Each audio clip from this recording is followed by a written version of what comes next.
Charles Manson remains one of the most infamous criminal figures in modern American history, a symbol of manipulation, violence, and the dark extremes of countercultural movements.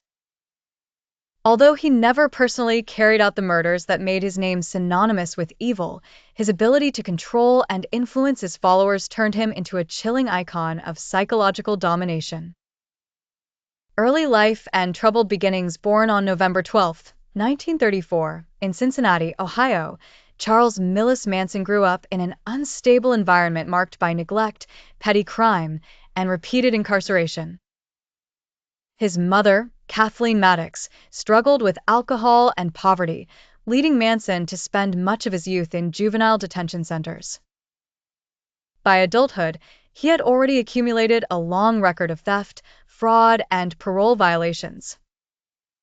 Manson's repeated exposure to institutional life shaped his manipulative personality. He learned how to read people, identify weaknesses, and position himself as a charismatic figure, traits he would later use to devastating effect.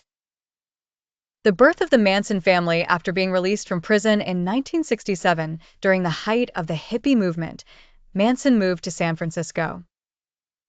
There, he recruited a group of young, impressionable followers, mostly women, through a mix of charm, drugs, and pseudo-spiritual teachings. This group became known as the Manson Family. Manson portrayed himself as a prophet, combining elements of Christianity, Scientology, and apocalyptic philosophy.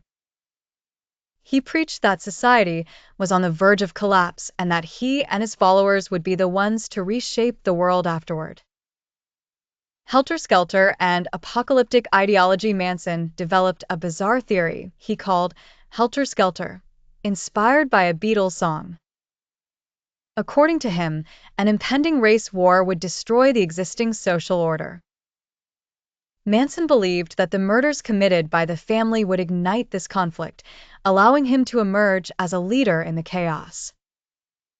His followers, heavily influenced by drugs, isolation, and psychological manipulation, accepted his teachings without question. The Tate-LaBianca murders in August 1969, under Manson's instructions, members of the family committed a series of brutal murders that shocked the nation. The Tate murders, August 8 to 9, 1969. The first attack took place at the Los Angeles home of actress Sharon Tate, who was 8 months pregnant.